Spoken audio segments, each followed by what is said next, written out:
So what I noticed when I was on a mission, culturally wise, I feel like the Chinese people, like religion wise, don't have much influence.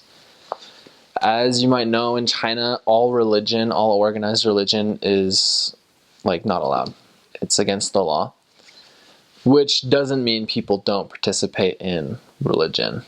What was interesting to me is what I heard about, okay, mainland China, they don't have religion, they don't have any sort of influence by that at all. To when I arrived in my mission, I found out that there actually was an influence, a bigger influence than I thought.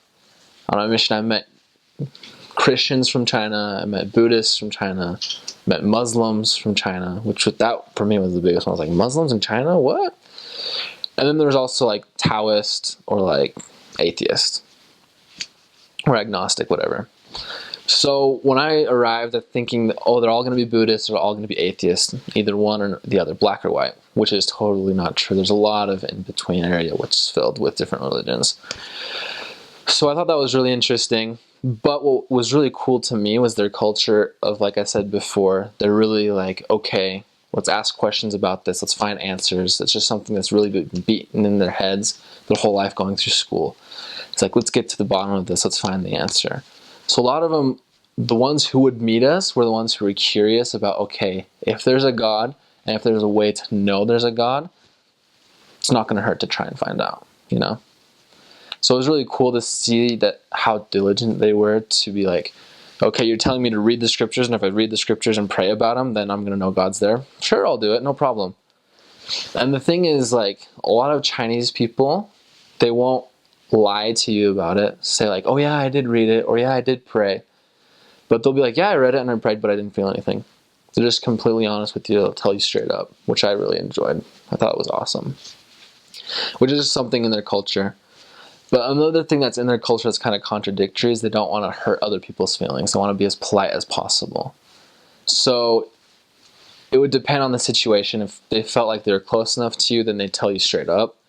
Or if they felt like they didn't know you well enough, then they'd be more reserved and be like, oh yeah, I read and I prayed, but like, I don't know what I'm supposed to feel. Like, am I supposed to feel anything? Or like, they just try and phrase it really nicely, if that makes sense.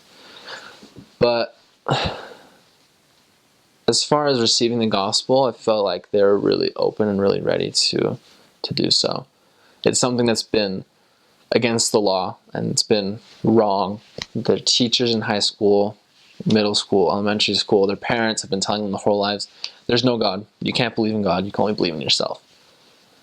But once they leave that country what's telling them all those things, and once they get to a country where France has a big influence of mainly Catholic, but still a huge influence of Christian belief.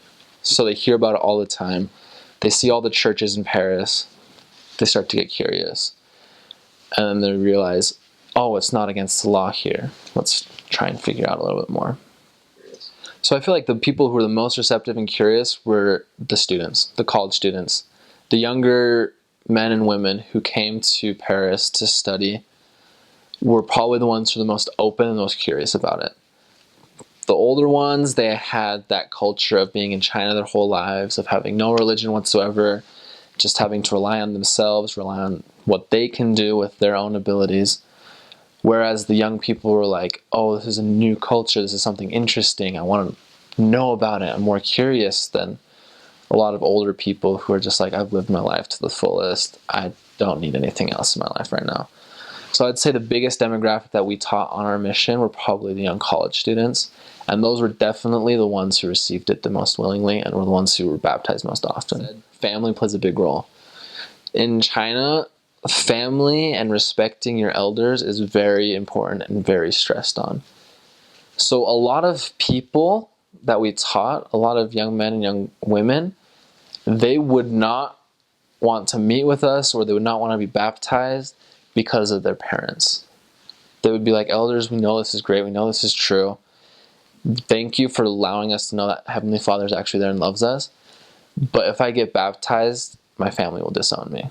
And I can't do that. I need to respect my family. Which was really hard to see from our perspective. But then again, you have to realize that's their culture. That's what they grew up. That's how they've grown up their entire lives. But I would say parents is number one. Parents is the biggest one. I think the second biggest one is probably studies. They'd be like, I can't do this. I don't have the time to spend right now to meet you every day, to talk to you about the gospel. I know it's a great topic, but I really need to focus on my studies. That's why I'm here in France. I'm not here in France to find a religion or to find God, but I really need to focus on my studies. Those are probably the two biggest. But then, as every other culture, I feel like there's problems with the commandments.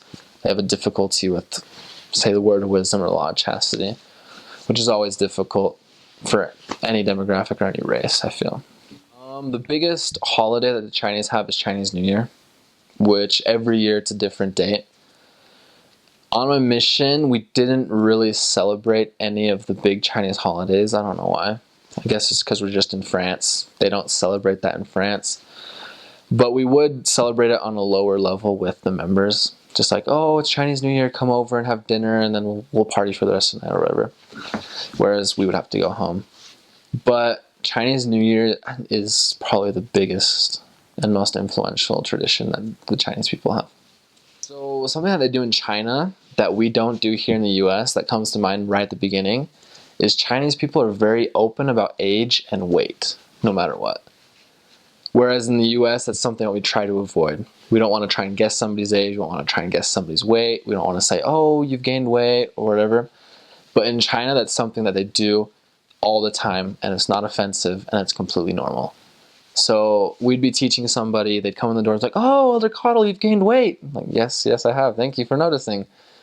But it's like, whereas if that happened in the United States, people would be offended. And you'd be like, you do not say that here. That's not something that you should say, right?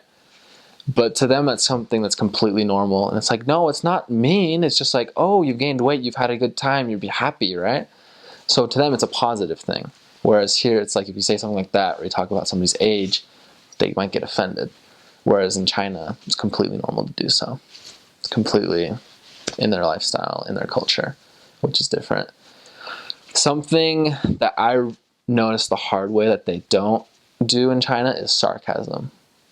In China, they don't understand sarcasm whatsoever. So I remember being on my mission, I would say some sarcastic remarks. Chinese people will take that literally, and they can get offended pretty easily.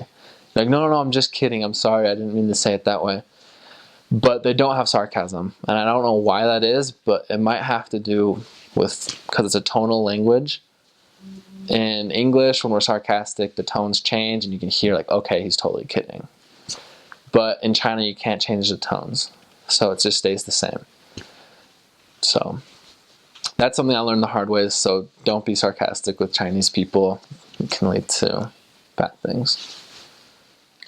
So the missionary relationship with the Chinese members is really strong. So this is something that the Chinese people had a problem with that I realized in Paris, is that the French people wouldn't really accept them very well. It was hard for the French people to be like, oh, come, not necessarily just at church, but just in general. It would be hard to get a job. They would get discriminated against in grocery stores, at restaurants, whatever it may be. It was just really hard for them to open up to other people while they're in that country. So as soon as they were able to connect ties with us, the missionaries, to be able to feel comfortable, to be able to feel loved from us, it was really easy for them to open up and to feel comfortable, to tell us anything, to be able to just always rely on us, which was really great. But then again, it was hard because they wouldn't talk to the bishop, they wouldn't talk to the other members of the ward. Whenever they had a question, they'd come see us, and then we'd have to go talk to the ward.